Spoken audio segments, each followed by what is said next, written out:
इसे कली काल कहा जाता था क्योंकि लोग एक दूसरे के साथ भयानक चीजें करते थे।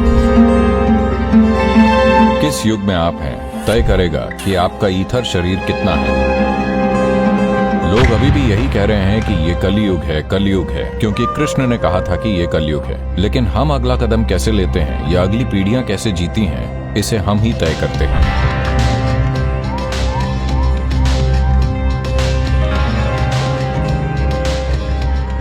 तो ये सारी बात चल रही है कम से कम न्यूज चैनलों पर तो कि ये कलयुग है, कलयुग, क्योंकि कृष्ण ने कहा था कि ये कलयुग है।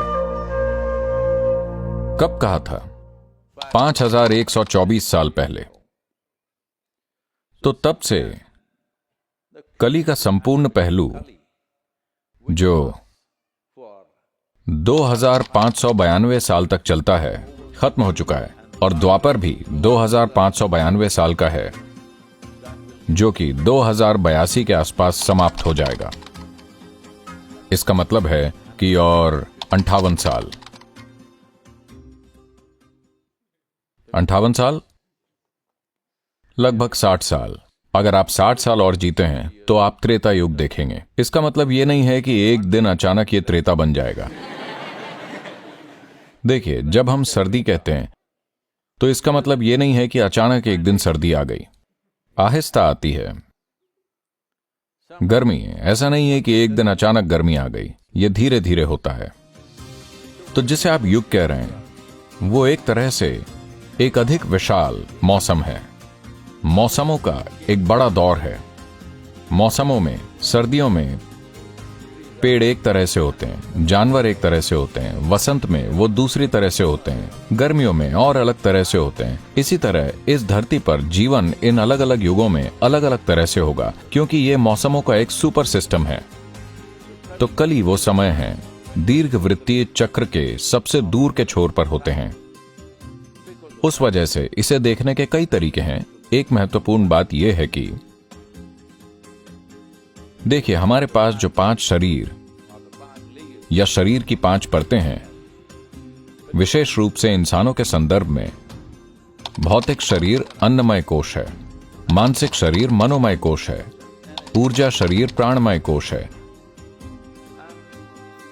और विज्ञानमय कोश या ईथरिक शरीर होता है। सवाल हमेशा यह होता है कि आपके पास कितना अन्नमय कोश है, या आपका अन्नमय कोश कितना प्रबल है, या आपका मनोमय कोश कितना प्रबल है, या आपका ईथर या विज्ञानमय कोश कितना प्रबल है। उसके मुताबिक यह काम करेगा। तो ये मौसम एक तरह से इसे तय करते हैं।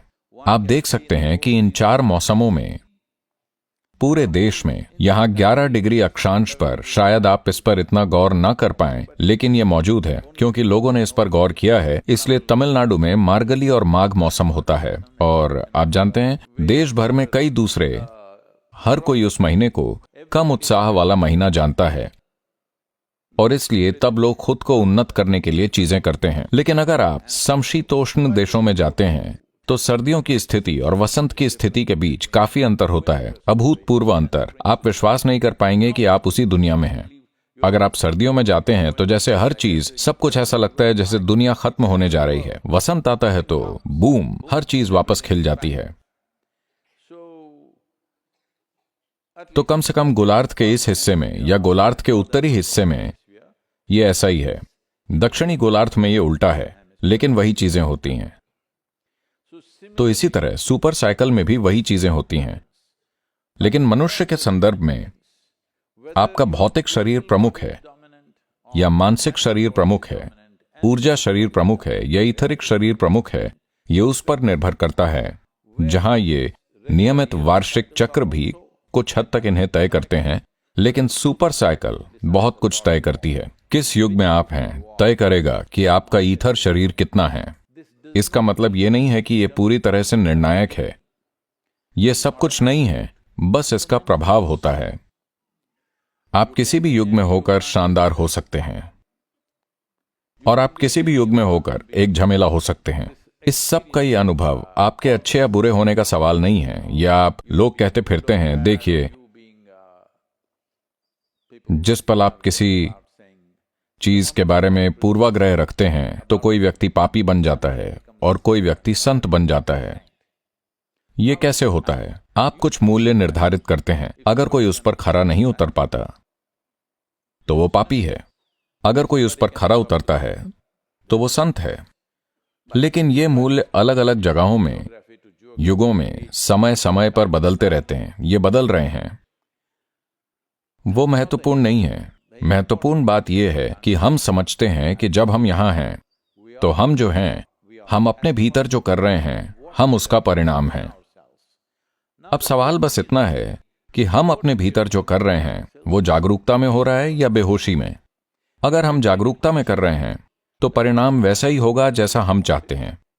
अगर बेहोशी में कर रहे हैं तो परिणाम रैंडम या बेतरतीब होगा, और रैंडम परिणाम बहुत दर्दनाक हो सकता है, परेशानी भरा, कभी कभी आपके लिए, ज्यादातर समय दूसरों के लिए। हेलो, अगर आप पागलों की तरह बर्ताव करने लगें तो आप बेशक परेशान होंगे, लेकिन आपको ज्यादा ध्यान मिल सकता है, लेकिन दूसरों को बहुत तकलीफ होती है, आपके आसपास के लोगों को। तो ये पहलू सब कुछ तय नहीं करते, लेकिन ये एक आम प्रभाव है। तो कलियुग के दौरान, जो 2000 से अधिक साल पहले खत्म हो चुका है, इसे कली काल कहा जाता था, क्योंकि लोग एक दूसरे के साथ भयानक चीजें करते थे। उसमें न केवल भयानक चीजें की गईं, उन्होंने इसे बड़े पैमाने पर किया। इसका मतलब यह नहीं है कि हमने द्वापर युग में भयानक चीजें नहीं की, हमने भी की, लेकिन फिर भी वो सामान्य नहीं है। कम से कम हम जानते हैं कि वो गलत है। यही बड़ा अंतर है। अगर आप कुछ भयानक कर रहे हैं तो कम से कम आप जानते हैं कि यह नहीं करना चाहिए। अगर आपको लगता है कि यह सही चीज है, तब यह अलग मामला है, क्योंकि फिर सुधार की कोई गुंजाइश ही नहीं है। वो दुनिया का तरीका बन जाएगा, जो जैसा कि अतीत में था। कई चीजें जो हमें मनुष्य के कर सकने के लिए असंभव लगती थीं, आमतौर पर अतीत में की गईं, और उन्हें सही काम के रूप में स्वीकार किया गया। तो हमें इसका इंतजार नहीं करना है। देखिए, इसने इंतजार नहीं किया। अभी गर्मी नहीं आई है, लेकिन यह हमें पहले से ही पसीना दे रही है। क्यों ना हम भी समय के एक कदम आगे रहें? हेलो। तो इसलिए यह बहुत महत्वपूर्ण है। पिछली पीढ़ियों ने किसी चीज के लिए नींव रखी है या नहीं, वो तय करता है कि अगली पीढ़ी कितना निर्माण करेगी, है ना? यह घर के लिए लागू होता है, यह राष्ट्र के लिए लागू होता है, यह आपकी चेतना के लिए लागू होता है। लोगों ने कितनी नींव बनाई है, वो तय करेगा कि आने वाली पीढ़ियां कितना करेंगी। तो समय के लिहाज से हम यहां पर हैं। हो सकता है कि हम उस शानदार महल को न देख पाएं जो इसके ऊपर बनाया जाएगा, लेकिन कम से कम आपने नींव तो बनाई, और शायद आपने एक काल्पनिक कमरा भी बनाया और उसका आनंद भी लिया। छोटा सा महल जिसकी हम कई तरह से शुरुआत कर रहे हैं। बहुत सारे लोग प्रचार करते रहते हैं, जीवन दिन ब दिन बदतर होता जा रहा है, दिन ब दिन बदतर होता जा रहा है। लेकिन कृपया इस चीज पर गौर करें, 500 साल पहले लोग यहां कैसे रहते थे, आज हम कैसे रह रहे हैं। क्या हर चीज बेहतर नहीं है? खासतौर पर महिलाएं। आपको जोर से हां कहना होगा, क्योंकि इस धरती पर महिलाओं के लिए जीवन कभी भी इतना अच्छा नहीं रहा है पूरी दुनिया में।